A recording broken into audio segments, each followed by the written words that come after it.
Nacimos en un país lleno de fe, de creencias, donde siempre hemos salido adelante. Somos de un lugar donde la alegría nos hace únicos, auténticos y nos acerca, sacando lo mejor de cada uno. Porque estamos unidos y como familia nos sobreponemos a lo que sea. Los colombianos nunca estamos solos, siempre nos acompañamos, trabajamos juntos para lograr nuestras metas y esa solidaridad nos llena de orgullo. Somos parte de esta tierra y la vivimos con el optimismo que nos representa. Y es que Colombia nos pertenece, la felicidad que nos caracteriza nos pertenece, las ganas de ayudar nos pertenecen, el optimismo nos pertenece, la vida nos pertenece. Y la única aseguradora que es de todos los colombianos, no puede ser la excepción, Positiva nos pertenece. Por esto y mucho más, Colombia vive Positiva.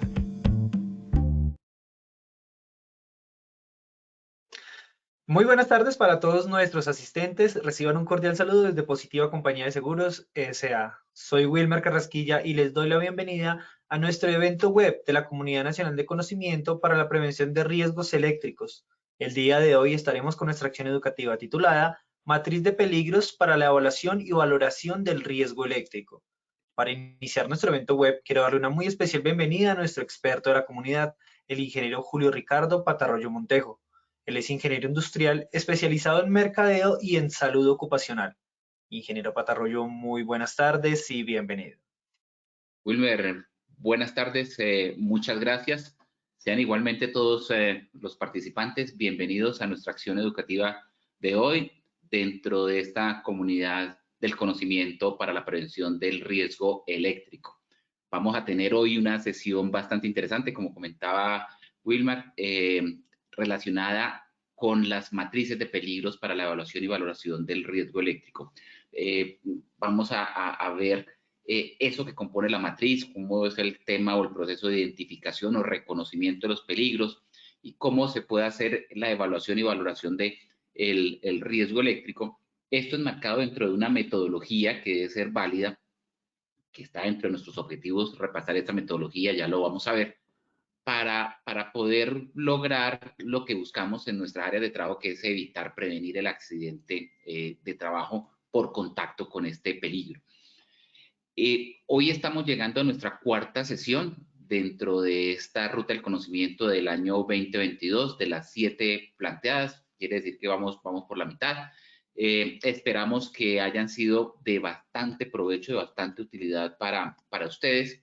Si por alguna razón alguna de las sesiones anteriores no han tenido la oportunidad de revisarlas, o si en esta misma no pueden estar permanentemente durante la sesión, los invitamos, como queda al final registrado, a que visiten Posipedia, un repositorio, una herramienta muy interesante que tiene nuestra ARL Positiva, para que puedan repasar estos conocimientos, no solamente en prevención del riesgo eléctrico, sino en muchos otros temas. Es, diría yo, una fuente inagotable de conocimiento, de material educativo, de material técnico que nos ayuda en nuestra labor de seguridad y salud en el trabajo. ¿Cómo vamos a desarrollar la sesión de hoy? Como de pronto la mayoría que han participado en anteriores sesiones ya lo saben, vamos a tener 3 momentos muy bien diferenciados. En el primer momento vamos a hacer una evaluación, una preevaluación o un pretest. El objetivo de esta evaluación inicial es poder nosotros tener un conocimiento previo de en qué temas, de acuerdo a los objetivos que tenemos planteados, en qué temas ya hay un manejo y un conocimiento, unas bases sólidas en el conocimiento, y allí podríamos ir un poco más ligero, y en qué temas dentro de este conocimiento pues hay un poco más de dificultad, un poco más de confusión. Con eso allí vamos un poco más lento y vamos haciendo una mejor explicación. Y finalmente, después de esta evaluación inicial que nos ayuda a tener este conocimiento de dónde hay mejor conocimiento, dónde hay más confusión, tenemos un segundo momento que es ya la explicación magistral, la presentación de las diapositivas relacionadas con la matriz de peligros para la evaluación y valoración del peligro eléctrico. Y después de esta presentación, volvemos a aplicar el mismo test que hicimos inicialmente, pero ya con una retroalimentación, ya mirando si esos conceptos que estaban un poco confusos quedaron totalmente claros y se hace la retroalimentación específica en caso de que no hayan quedado claros. Sin más preámbulo, este es el contenido. Ya después de la evaluación inicial del pretest vamos a pasar a anunciar los objetivos. Para esta evaluación quiero cederle la palabra a mi compañero Wilmer para que la aplique. Wilmer, vamos con la evaluación. Claro que sí, ingeniero. Vamos entonces a realizar nuestra evaluación inicial. Ya el ingeniero muy claramente nos explicó cómo se va a realizar, entonces pasaremos a nuestra primera pregunta. Nuestra primera pregunta nos dice, ¿son riesgos eléctricos? A, contacto directo, indirecto y arco eléctrico. B, tensión de contacto, de paso y sobrecarga. C, las respuestas A y B son correctas. Daremos 15 segundos a nuestros asistentes para que puedan responder esta primera pregunta del sondeo inicial. Les recuerdo, desde su dispositivo móvil o computador les aparecerán estas 3 opciones de respuesta para que ustedes seleccionen la que consideren es la acertada. Muchas gracias por sus respuestas. Vamos a ver los resultados de nuestra primera pregunta. Fueron los siguientes. A, contacto directo, indirecto y arco eléctrico, un 15% de respuesta. B, tensión de contacto, de paso y sobrecarga, un 5%. C, las respuestas A y B son correctas, un 80% de respuesta. Vamos con nuestra segunda pregunta.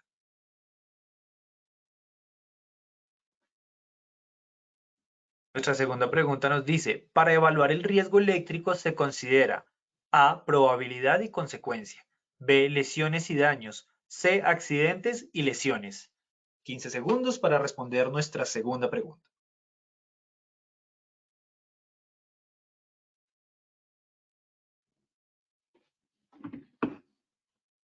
Los resultados de nuestra segunda pregunta fueron los siguientes.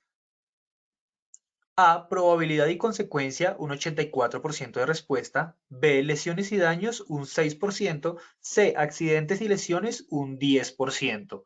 Pasaremos entonces a nuestra tercera y última pregunta de este sondeo inicial.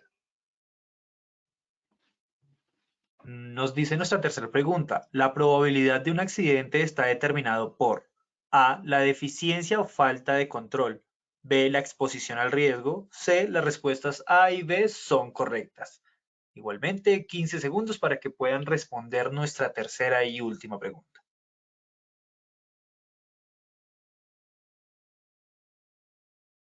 Estos fueron los resultados. A, la deficiencia o falta de control, un 0% de respuesta. B, la exposición al riesgo, un 10%. C, las respuestas A y B son correctas, un 90% de respuesta.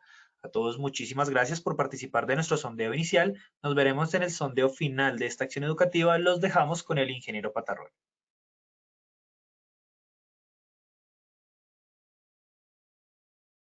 Bueno, muchas gracias, Wilmer. Bueno, ahí tenemos varias oportunidades para mejorar nuestro conocimiento en algunos temas, especialmente en el primero, sobre qué es riesgo eléctrico, y esa es la primera parte de la presentación. Ya de los temas sobre evaluación y sobre la probabilidad de un accidente, con qué está relacionado, pues ya hay un poco más de claridad, y eso me alegra porque pues han habido otras sesiones en las cuales estos temas los hemos abordado. Entonces creo que es una bonita oportunidad para poder aclarar esos temas, especialmente relacionados con ese reconocimiento, como dónde podemos encontrar los riesgos eléctricos, porque precisamente ahí está nuestro objetivo general. Nuestro objetivo general va hacia la comunicación de una metodología para poder identificar los peligros, hacer la evaluación y la valoración del riesgo. Fíjense que el primer paso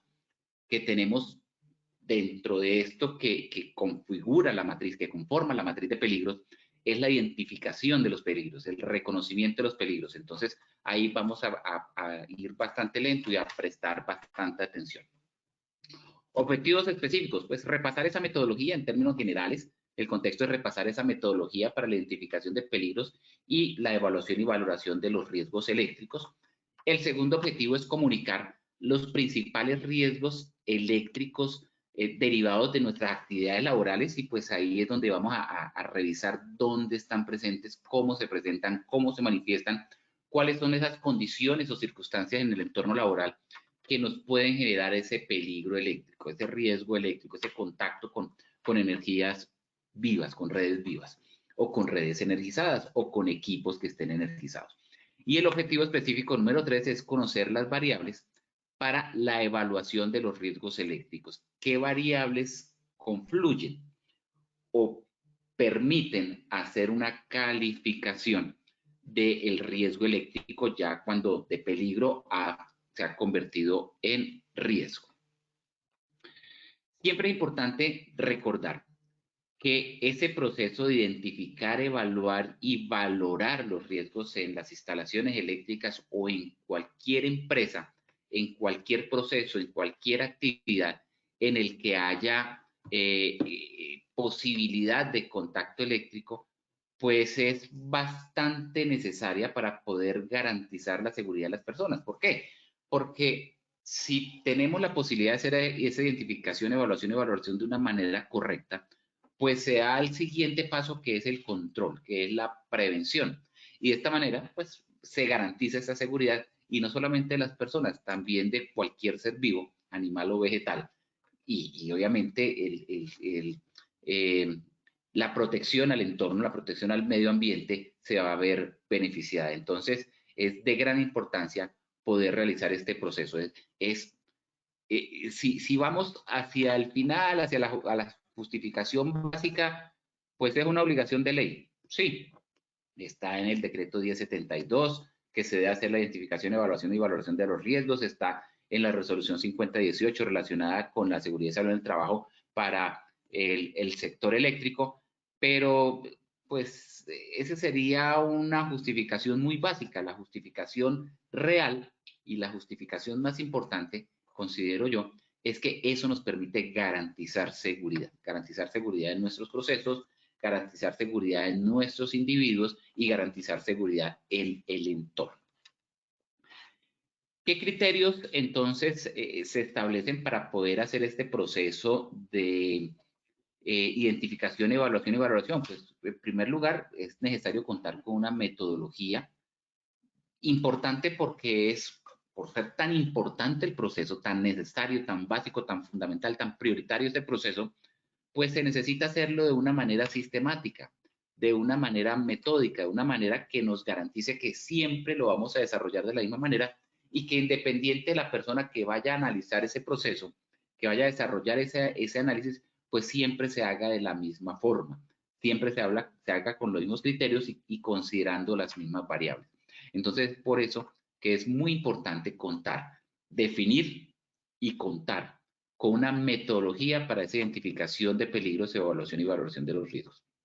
Y también es importante considerar que si la tecnología o la técnica de construcción, el mantenimiento, el proceso, la operación que vamos a desarrollar es nuevo, quiere decir que no hemos hecho pasos previos de prevención porque es nuevo. Se espera que cuando ya se hayan hecho, pues tengamos ya definida esa metodología, pero igual, si la metodología, perdón, si la tecnología es nueva, se está desarrollando por primera vez, pues antes de ser aplicada, también debe ser analizada desde la óptica de seguridad y salud del trabajo. De esta manera podemos determinar esa nueva tecnología, esa nueva técnica, ese nuevo proceso, ese nuevo método, cómo puede afectar a las personas y o qué peligros y riesgos eléctricos están presentes, y cuáles, de acuerdo a esto, son las medidas necesarias para ese control o para la mitigación de los riesgos. Igualmente, pues tanto así sea nueva o sea una metodología ya aplicada, es muy importante la permanente socialización con los trabajadores, porque finalmente los trabajadores somos los usuarios del peligro y el riesgo, y vamos a ser los beneficiarios de la aplicación de esta metodología para la identificación, evaluación y valoración de los riesgos. Hay que tener unas consideraciones muy importantes, y siempre repito, yo creo que esta diapositiva está presente en todas las presentaciones que yo realizo, porque hay que tener esas consideraciones para el reconocimiento de los peligros. Son 3 pasos muy básicos, muy fundamentales e igualmente importantes en el reconocimiento de los peligros. Primero, tener clara la metodología, tener un conocimiento claro de la metodología acorde a esas circunstancias que se van a identificar.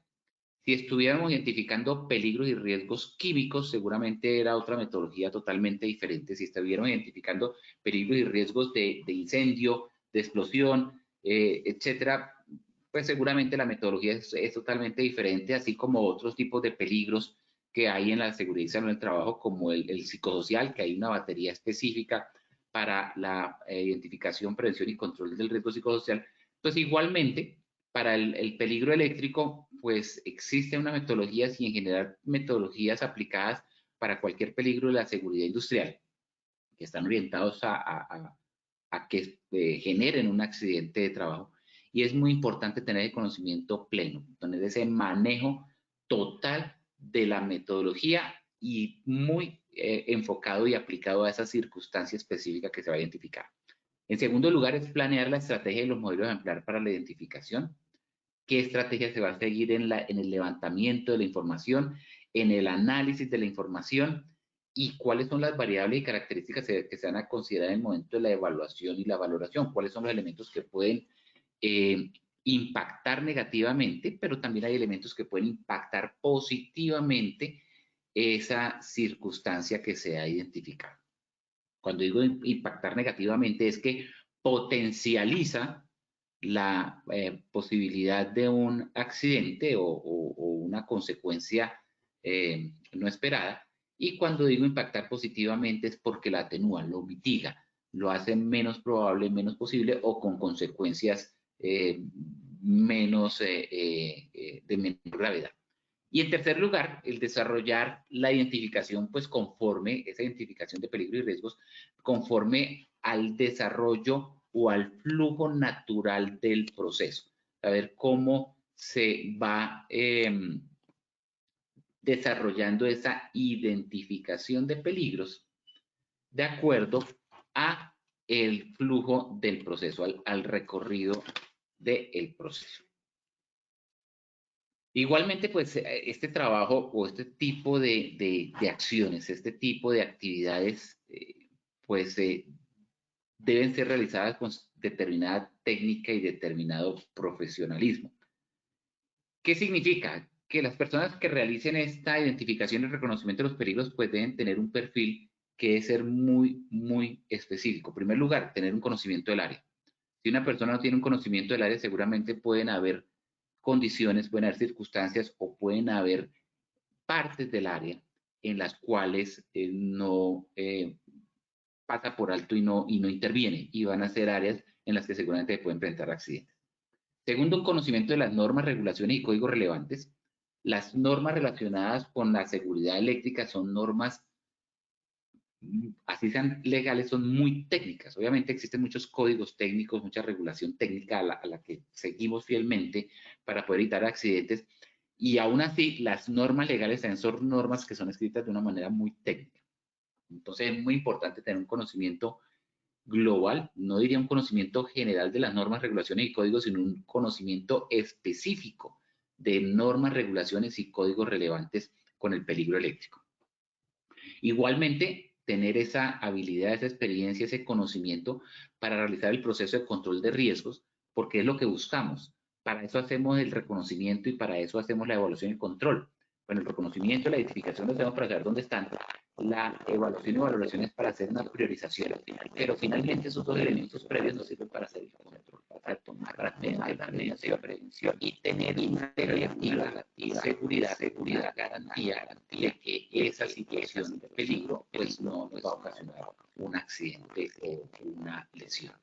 Y por último, pues tener un método de elaboración de informes, evaluación y empleo de datos, ese proceso administrativo que nos ayuda a cerrar ese ciclo para poder hacer esa difusión de la información, esa socialización de la información, para que todos sepamos cómo protegernos de ese peligro que hemos podido identificar en nuestras áreas de trabajo.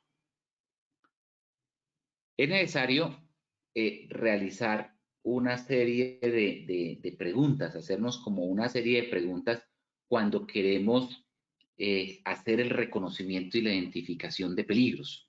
Preguntas que nos van a ayudar a determinar las características y las variables que posteriormente vamos a calificar para hacer esa evaluación y valoración del riesgo. Pero en esa identificación pues también nos ayuda a abarcar todas las áreas en donde se pueden presentar esas condiciones y circunstancias relacionadas con el peligro eléctrico. La primera pregunta es, ¿existe una situación que puede generar daño? Una situación relacionada con el peligro eléctrico, con la posibilidad de contacto con energías o con redes o con equipos energizados que nos pueda generar algún tipo de daño. En segundo lugar, ¿quién o qué animal, vegetal, ambiente puede llegar a sufrir daño? ¿O quién? El trabajador, visitantes, personas que están trabajando en la misma área, ¿quién o qué puede sufrir daño? En tercer lugar, pues cómo se materializa ese peligro en daños, en lesiones, en pérdidas, en accidentes, cómo puede ocurrir, cómo se puede presentar, cómo se puede dar ese proceso de materialización del peligro al riesgo y del riesgo al accidente, a la lesión. Y por último, pues en qué momento, cuándo puede ocurrir el daño, en qué momento se puede presentar, en horas laborales, en horas no laborables, en algún traslado en la empresa, ¿cuándo, en qué momento, en qué momento se puede presentar esa situación? Ya con estas preguntas base, pues empieza uno a mirar dónde se pueden presentar esos principales riesgos eléctricos. Y pues lo más obvio, empecemos digamos por lo más obvio es pues cuando hay un contacto directo con redes eléctricas y redes eléctricas obviamente que están energizadas. Cuando hay un contacto directo con un conductor que está energizado, pues se presenta ese paso de energía a nuestro cuerpo. Entonces se produce fundamentalmente cuando la persona toma contacto con esas partes activas de la instalación. Ese contacto pues no necesariamente puede ser de las personas, el contacto puede ser de animales con conductores activos de cualquier tipo de instalación eléctrica. ¿Qué se puede hacer para evitar esta situación? Pues mantener distancias de seguridad.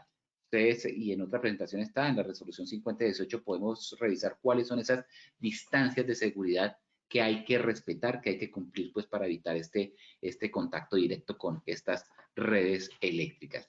El aislamiento, los elementos de protección personal, las puestas a tierra, ausencia de tensión, la regla de las 5 reglas de oro, etcétera, pues hay una serie de herramientas que nos ayudan y nos aportan para evitar este contacto directo con las redes eléctricas. Otros riesgos donde también puede haber contacto con el riesgo eléctrico es cuando hay un contacto directo con el cable, por ejemplo, de una herramienta o el cable que de pronto ha sufrido alguna abrasión, ha sufrido algún deterioro y pues quedan los conductores expuestos y ahí pues se puede presentar el paso de corriente. O cuando hay un contacto directo entre dos fases de una línea aérea. Entonces hay una línea con una fase, otra fase y pues servimos nosotros como puente, como vínculo, como vehículo para la unión de esas dos fases. Y obviamente este tipo de contactos pueden generar consecuencias graves, llegando a ser fatales, debido a la gran cantidad de corriente que puede circular a través de nuestro cuerpo. Así como hay este contacto directo, como el que acabamos de repasar, pues también se puede presentar un contacto indirecto. Y un contacto indirecto es cuando la persona entra en contacto con elementos que accidentalmente están en contacto con un elemento energizado y que por algún defecto en su aislamiento, en su aislación, pues hace que pase la energía por nuestro cuerpo. Por ejemplo, carcasas, partes metálicas de una instalación que deben estar aisladas, si no están aislados, entonces se presenta ese contacto directo a través de nuestro cuerpo. Entonces se puede causar por, como les menciono, por fallas en el aislamiento, por un mantenimiento más realizado de los elementos aislantes o por la ausencia de puestas a tierra que hacen que se circule la energía por donde no debe circular. ¿Cuál es la solución para estas situaciones o la manera de prevenirlo? Pues separar esos circuitos y conexiones equipotencialmente. Realizar mantenimientos preventivos y correctivos e implementar sistemas de puesta a tierra para que si sucede una de estas situaciones, pues no vaya a haber ese contacto indirecto con estas redes energizadas. Otro peligro que es importante identificar dentro de las condiciones eléctricas es el arco eléctrico.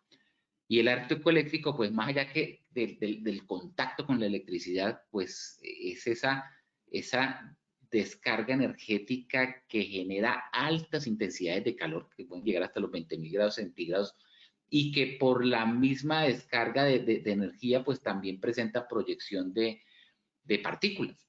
Entonces, esa descarga continua entre dos conductores se relaciona con esa condición peligrosa asociada de una liberación súbita y violenta de energía que pues es causada por ese arco eléctrico. ¿Dónde se puede presentar?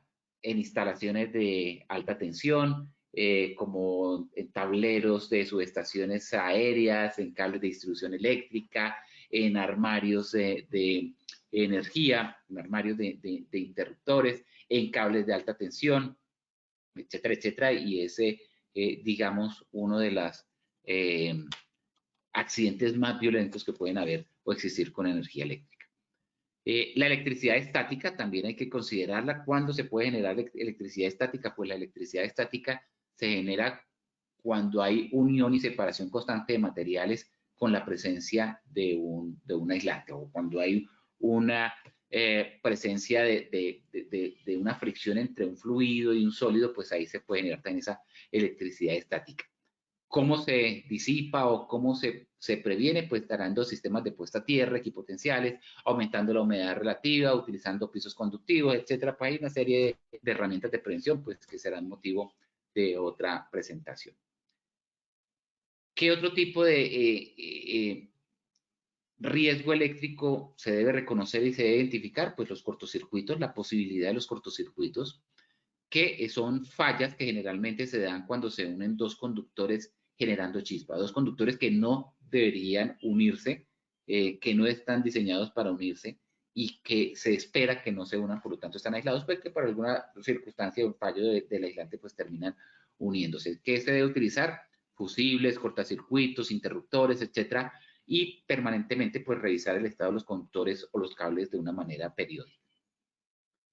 También hay que reconocer dentro de los peligros eléctricos, dentro de los riesgos eléctricos, la posibilidad de equipos defectuosos, equipos que por uso, equipos que por abuso, equipos que por desgaste, equipos que por fatiga, pues empiezan a presentar fallas que terminan originándose ya sea por ese mismo abuso o desgaste de los equipos o por una falta de un buen mantenimiento.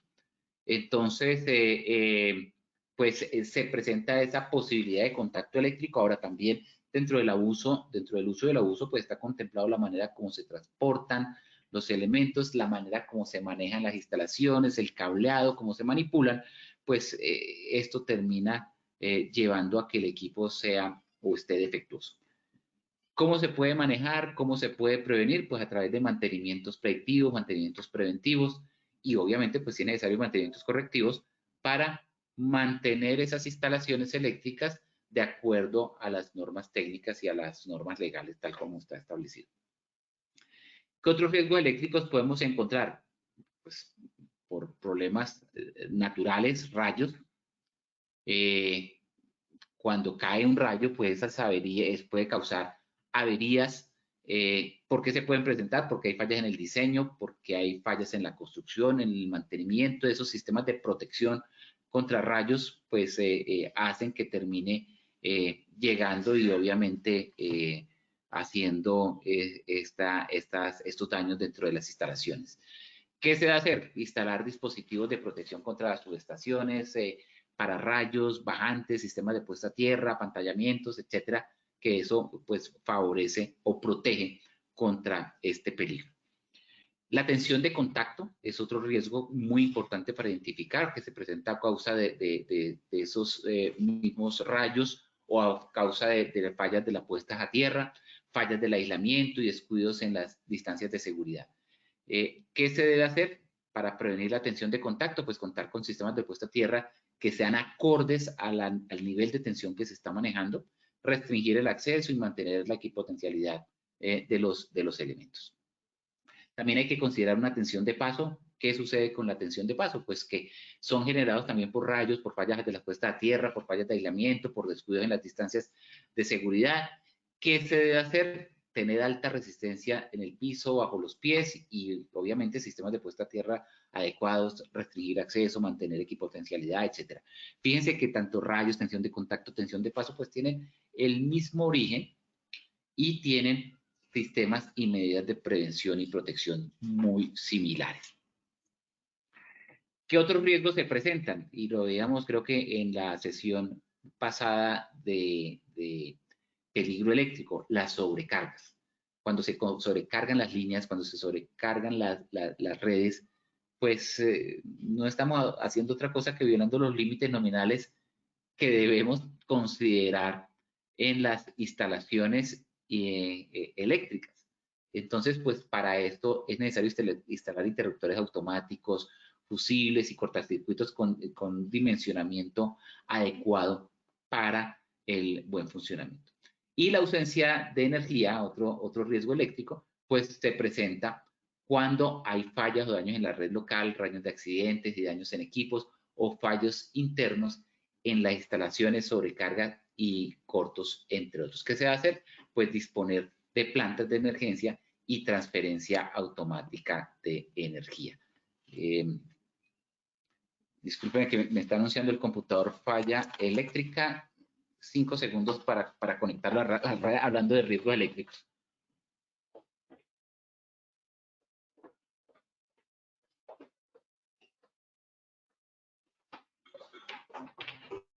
Muy bien. Solucionado el percance, continuamos. Es muy importante entonces tener clara esta identificación y reconocimiento de los peligros eléctricos.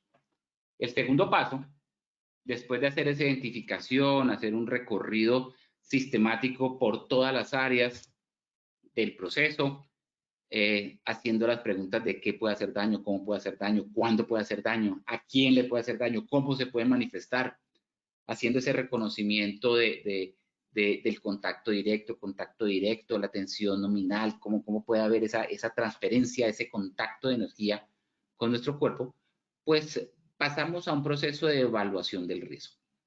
En el proceso de evaluación del riesgo hay muchas metodologías para evaluar el riesgo. Seguramente en cada una de sus empresas manejarán una en particular. Hay una muy generalizada que se apoya en una norma técnica, una guía técnica del ICONTEC, que es la GTC 45, pero cualquiera que sea, lo común que tienen todas las metodologías, o por lo menos la gran mayoría de ellas, es que unen dos características del peligro para hacer esa evaluación del riesgo, que es la probabilidad, la posibilidad de que ocurra un accidente, y esa posibilidad relacionada también con la falta de control y con la exposición. Y de la posibilidad, la otra variable es la consecuencia, la gravedad de las consecuencias. Y esa mezcla de probabilidad y consecuencia es lo que nos da la magnitud del riesgo. Ahora, ¿qué se debe hacer? Pues buscar cuáles son las escalas de una probabilidad de que se presente el riesgo, el contacto, y una escala de las consecuencias para poder hacer esa evaluación, para poder encontrar esa magnitud del riesgo. Entonces, el proceso es muy simple. La situación empieza por una deficiencia del proceso, una falta de control, donde hay unos peligros identificados, unos peligros reconocidos y unas medidas de control que son poco eficaces o que son muy eficaces, porque cuando hablamos de eficiencia no solamente debemos asumir que es que existe deficiencia, sino que sencillamente no existe deficiencia. Deficiencia tenemos el concepto únicamente como palabra, pero ahí lo que vamos a buscar es si hay deficiencia o no hay deficiencia en los controles. Y se mezcla con otra variable, otra característica, que es la exposición. ¿Qué tanto tiempo, con qué frecuencia o cuántas personas están expuestas a ese peligro en un tiempo determinado? Estos dos elementos, la deficiencia y la exposición, me configuran la probabilidad, que es la posibilidad de que se me presente un accidente, una lesión. Pues claro, a mayor exposición, mayor probabilidad; a mayor deficiencia, mayor probabilidad; pero a menor deficiencia, pues también menor probabilidad; y a menor exposición, también menor probabilidad. Y de allí, ya con la primera variable, que es la probabilidad, pues busco la segunda variable, que son las consecuencias. Y las consecuencias me dicen es qué tan severo es la lesión si se llega a materializar el peligro, si se llega a materializar el accidente, el riesgo en un accidente. Y allí, pues ya me da el nivel del riesgo, el grado del riesgo. Y ese es el proceso fundamental para la evaluación del riesgo. Ahora, les mencionaba en la anterior diapositiva, ahora lo que hay que mirar es cómo calculamos la probabilidad a partir de la exposición y la deficiencia para llegar a un valor numérico, para que deje de ser algo cualitativo, algo subjetivo, y se convierta en algo objetivo, en un número, en un valor. Entonces, estas evaluaciones del riesgo siempre van a ser subjetivas, pero lo que se pretenden es que entre más variables o más consideraciones, más criterios tengamos en cuenta, pues va a ser más sencilla su evaluación, su valoración, va a ser más objetiva su valoración. Es decir, tratamos de objetivizar ese criterio subjetivo que estamos calificando, que es el peligro, el riesgo. ¿Cómo lo objetivizamos? Entre más variables consideremos, pues va a ser una calificación más subjetiva, va dejando de ser subjetiva. La idea es emplear valores que sean concretos, que sean números enteros, que sean por niveles, que sean por escalas, para poder llegar a ese valor final. Ya vamos a verlo, explicarlo a través de las tablas. Entonces, el nivel de riesgo, como decíamos, viene mezclando, combinando el nivel de probabilidad con el nivel de consecuencia, donde el nivel de probabilidad lo hallamos a través de la deficiencia y la exposición. ¿Cuáles son esos valores que buscamos? ¿Cuáles son los valores absolutos que buscamos en la tabla? La metodología, y aquí ya me estoy remitiendo específicamente a la guía técnica GTC 45, nos indica, vea, califique la deficiencia en 4 niveles, que en realidad se convierten en 3. ¿Por qué? Porque cuando no hay deficiencia, sencillamente no le coloca un valor. Si no hay deficiencia es porque está un proceso controlado y ahí no hay valor. Entonces, pues se establecen 3 categorías de la deficiencia, y en esas 3 categorías, media, alta y muy alta, se le colocan 3 valores: 2, 6 y 10. 2 para el medio, 6 para el alto y 10 para muy alto. Y cada una de las situaciones las califica de acuerdo al criterio que signifique cada categoría o cada valor. Entonces, por ejemplo, 10, que es muy alto, es porque hay mucha deficiencia. Se han detectado peligros que determinan como posible la generación de incidentes o consecuencias, y que las medidas preventivas resultan totalmente ineficaces. Si va a calificar con el número 2, el otro extremo, es porque se han detectado peligros que pueden dar lugar a consecuencias que son poco significativas o de menor importancia, o porque la eficacia en conjunto es bastante alta. La eficacia, cuando hablamos de la eficacia, es la eficacia de las medidas preventivas. La segunda tabla que consideramos es el nivel de exposición. En el nivel de exposición, pues nos dicen es qué tan continua o frecuente, ocasional o esporádica es la exposición de las personas a ese riesgo. Entonces también se califica en 4 valores, del 1 al 4, donde 1 es una exposición totalmente esporádica, irregular, de manera intermitente, y 4 pues es una exposición continua, sin interrupciones, o son varias veces en el tiempo, con un tiempo prolongado durante la jornada laboral. Con estas 2 tablas de deficiencia y exposición, pues hacemos una matriz que cruzamos, donde aquí vemos en las columnas la deficiencia y en las filas el nivel de exposición. Y como cualquier matriz donde se intersectan los 2 valores, pues ahí colocamos el resultado de su multiplicación. Por ejemplo, si el nivel de eficiencia es del máximo 10 y el nivel de exposición también es el máximo el 4, pues esa intersección de los dos, 10 por 4, me va a dar 40. Y si nos vamos al otro extremo, donde el nivel de probabilidad es muy bajo, el número 2, y el nivel de exposición es muy bajo, el número 1, pues me va a dar un valor de probabilidad del 2. Entonces, fíjense que hay valores que me van a dar entre el 2 y el 40, y dentro de la metodología determino que si el rango está de 24 a 40 es muy alto, si va de 10 a 20 es moderado, sí, o medio, si va de 6 a 8 es bajo, y si da de 2 a 4 es muy bajo. Y tengo una interpretación. Muy alto, alto, medio y bajo. ¿Cuál es la interpretación? Pues para el mayor valor, muy alto, es cuando hay una situación deficiente con exposición continua o con una de exposición muy frecuente, y normalmente la materialización del riesgo ocurre con frecuencia. Pero también cuando lo califico como bajo, cuando la calificación me da entre 4 y 2, es cuando hay una situación mejorable. No es esperable que suceda, puede ser concebible de todas maneras, pero pues no se espera una gran repercusión en ese accidente. Y ya teniendo esa calificación de la probabilidad, pues el siguiente paso es calificar las consecuencias.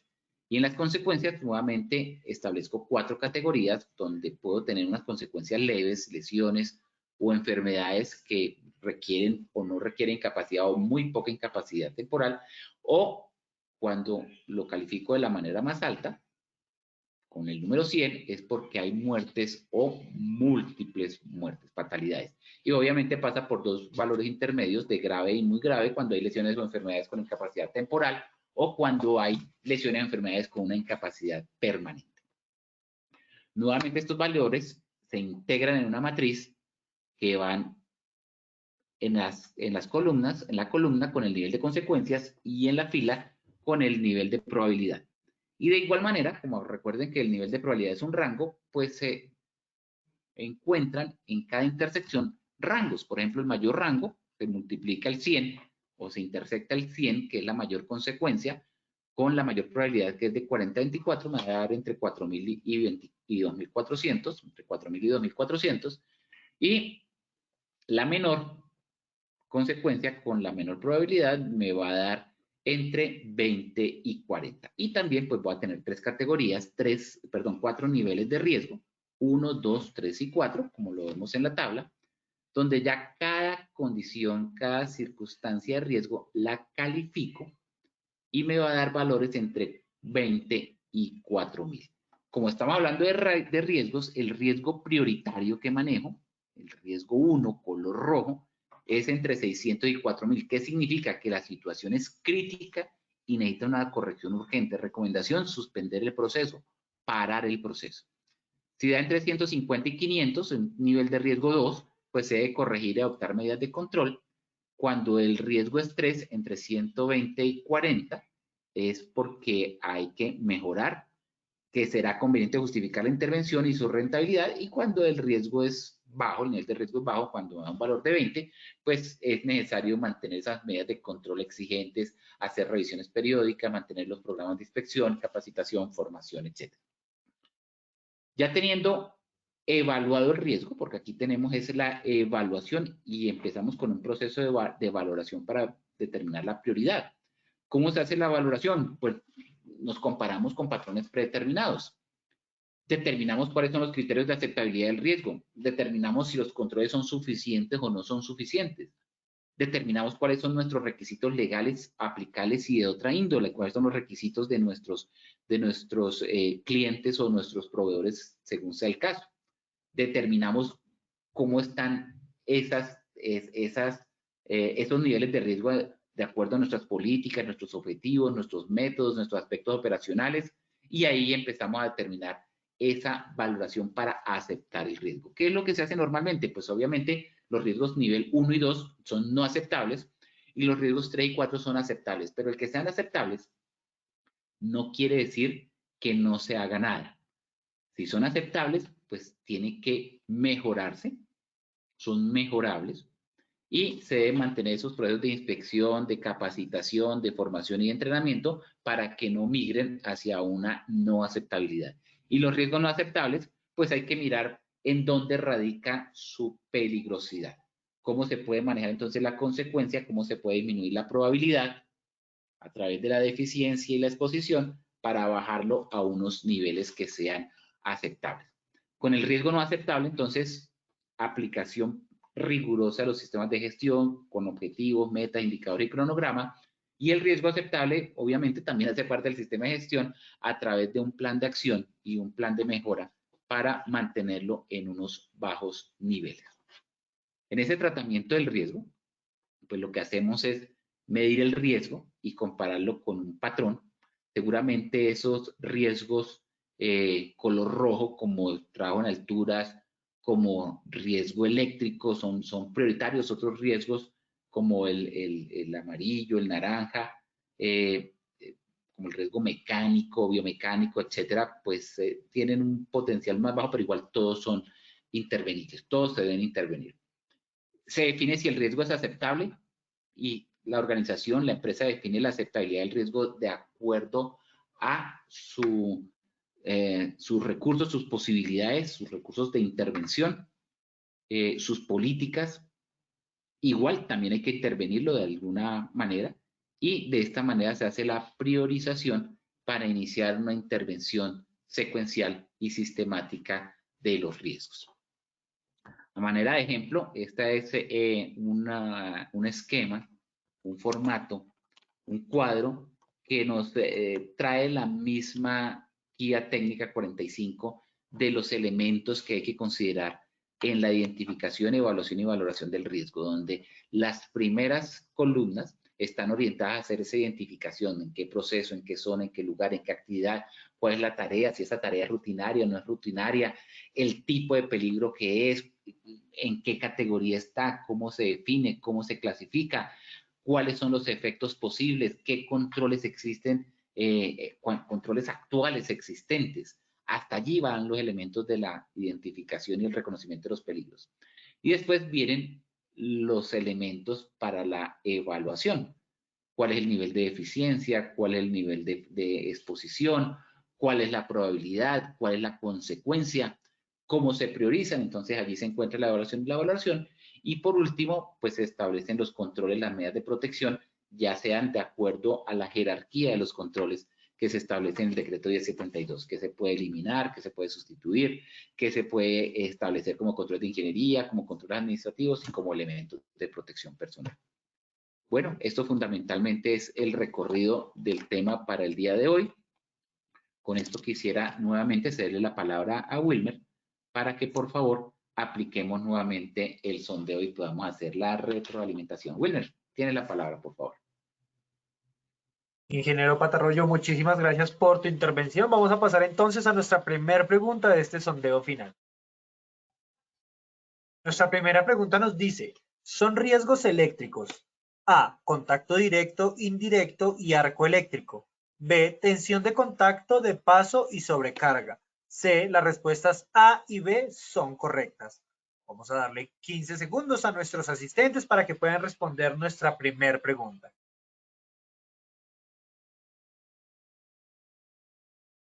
Estos fueron los resultados. A, contacto directo, indirecto y arco eléctrico, un 6% de respuesta. B, tensión de contacto, de paso y sobrecarga, un 0%. C, las respuestas A y B son correctas, un 94% de respuesta.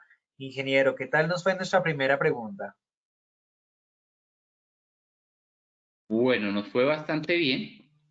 Y pues inicialmente teníamos 160 participantes, ahora tenemos 245, nos fue bien. La respuesta correcta es la C, que nos indica que las respuestas tanto A como B son correctas, es decir, son riesgo eléctrico, el contacto directo, indirecto y el arco eléctrico, la tensión y contacto de paso y sobrecarga. Muchas gracias, ingeniero. Pasaremos entonces a nuestra segunda pregunta. Nuestra segunda pregunta nos dice, para evaluar el riesgo eléctrico se considera A, probabilidad y consecuencia. B, lesiones y daños. C, accidentes y lesiones. 15 segundos para que puedan responder nuestra segunda pregunta.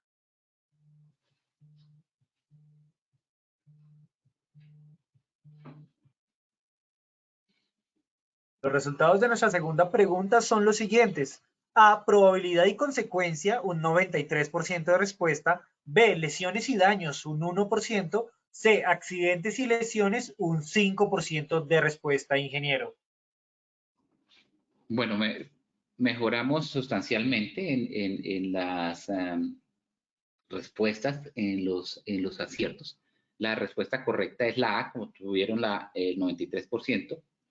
Para evaluar el riesgo eléctrico se debe considerar probabilidad y consecuencias. Ingeniero, muchísimas gracias. Vamos con nuestra tercera y última pregunta. Nos dice nuestra tercera pregunta, la probabilidad de un accidente está determinado por A, la deficiencia o falta de control, B, la exposición al riesgo, C, las respuestas A y B son correctas. 15 segundos para que puedan responder nuestra tercera y última pregunta. Nuestros resultados son los siguientes. A, la deficiencia o falta de control, un 0% de respuesta. B, la exposición al riesgo, un 5%. C, las respuestas A y B son correctas, un 95% de respuesta, ingeniero. Nuestra última pregunta, ¿qué tal nos fue? Nos fue muy bien, también mejoramos en las respuestas. La correcta es la C, donde tanto la probabilidad del accidente, pues de un accidente se debe a la deficiencia y a la exposición. Tenemos el 90% en el sondeo inicial, ahora subimos al 95%, muy bien, y con mayor número de participantes.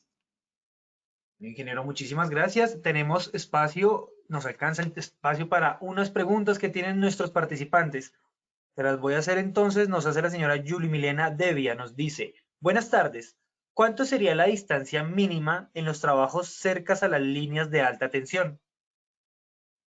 Bueno, en la resolución 5018 nos podemos remitir a la resolución 5018. Allí están establecidas las distancias mínimas dependiendo de la tensión. En este momento no las tengo en mente, pero allí en Posipedia podemos encontrar, se hizo una presentación específica sobre las distancias de seguridad. Entonces lo invito a consultar Posipedia para encontrar estas distancias que fueron establecidas en la resolución 5018 del 2019. Muchas gracias, ingeniero. Otra pregunta de la señora Luisa Fernanda Salazar. Nos dice, dado el peligro, ¿siempre se debe considerar la muerte o depende de las medidas tomadas y la probabilidad que suceda? Bueno, eso es una interpretación que hay que tenerla con mucho cuidado. Es decir, la consecuencia más natural del contacto eléctrico es una fatalidad y por eso es que está catalogado como una actividad de alto riesgo. Pero no quiere decir que cada vez que nosotros vayamos a evaluar el riesgo, entonces digamos consecuencia, fatalidad, porque entonces pues todos los peligros, todos los riesgos, cuando los estemos evaluando, toda la posibilidad de contacto con el riesgo eléctrico nos va a salir alto. Hay que determinar es dentro de ese proceso, dentro de esa actividad, dentro de esa acción que se está realizando, cuál podría ser la consecuencia más natural. Pero que hay que considerar que puede ser una fatalidad total, porque pues, por eso es que es considerada una tarea de alto riesgo. Bueno, ingeniero Patarroyo, muchísimas gracias por acompañarnos en la acción educativa del día de hoy. Te deseamos una feliz tarde y esperamos verte muy prontamente. Muchas gracias, Wilmer. Pues en la presentación les queda la bibliografía para que puedan hacer consultas. Igualmente, les reitero, los invitamos a que consulten Posipedia y que no se pierdan las próximas acciones educativas. Muchas gracias por su participación. A ti, ingeniero, mil gracias por el apoyo. A todos nuestros participantes, muchas gracias por acompañarnos en la acción educativa de hoy. Los invitamos a que conozcan nuestro portal Posipedia, donde encontrarán todas nuestras comunidades de conocimiento y mucha más información para que sigan conectados con nuestro Plan Nacional Multimodal. También en www.posipediatalleresweb.com podrán acceder a nuestro cronograma de eventos virtuales.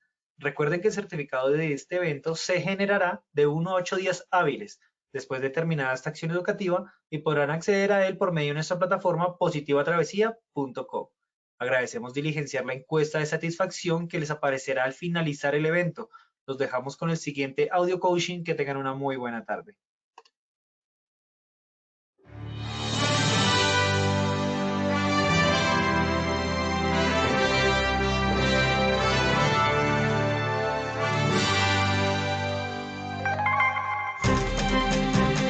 Bienvenidos. A partir de ahora dispongan cada uno de sus sentidos para vivir y disfrutar las experiencias sonoras de Positiva Educa.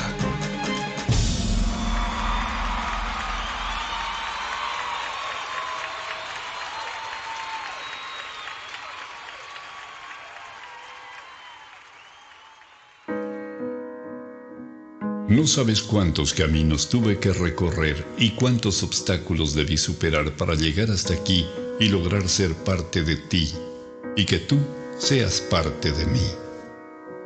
Muchos días de búsqueda, cansancio, desánimo, estrés, incluso lágrimas y hasta pérdida de la fe. Pero como en todo, siempre al final llega la recompensa. Aquí estoy ahora contigo y me siento tan feliz de que seamos uno solo. Prometo esforzarme para superar todas las expectativas de quienes me dieron la oportunidad de estar a tu lado. Para mí no bastará hacer lo máximo para mantenerte a mi lado siempre, porque estoy consciente de que si no soy yo quien cumple hasta la meta, habrá alguien mucho más interesado por estar contigo. Daré todo lo que esté a mi alcance para conocer y hacer del lugar donde compartimos los dos el mejor de los lugares. Me esforzaré por conocer cada vez más de ti y pondré todo de mi parte para que juntos podamos crecer, para que aquellos que me trajeron a ti se sientan a gusto de vernos juntos. Prometo estar pendiente de lo que necesites para hacerlo siempre a tiempo y así ser con quien puedas contar hasta el final. En lo posible, estaré atento de aprender más y más de ti. Haré por conocerte de la mejor manera, por si algún día necesitamos caminar juntos para llegar más arriba. En cuanto me sea posible, no pondré condiciones para pasar más tiempo contigo y ayudarte a solucionar algún impasse imprevisto. Seré amigo de aquellos que quieren lo mejor para ti, de tus mejores amigos y de quienes te rodean con buenas intenciones, para que juntos logremos las mejores cosas. Estoy orgulloso de ti, por todo lo que representas en mí y para mí. Mi familia también está feliz de que esté contigo. En cualquier lugar donde vaya o esté, hablaré de ti y de todas las cosas bonitas que aportas a mi vida. Créeme que trataré de ser lo mejor para los dos. No prometo dejar de cometer errores porque sé que de alguna manera sucederá. Sin embargo, quiero que tengas la certeza de que buscaré la excelencia de tu mano, pase lo que pase. Gracias por todo lo que me aportas a mí, a mi familia, a mi vida y por todo lo bueno que logro y lograré a tu lado y de tu mano. Siempre cuidaré de ti, mi querido trabajo. Trabajar con amor es parte del crecimiento, de la familia, de la vida y de todos. Colombia vive positiva.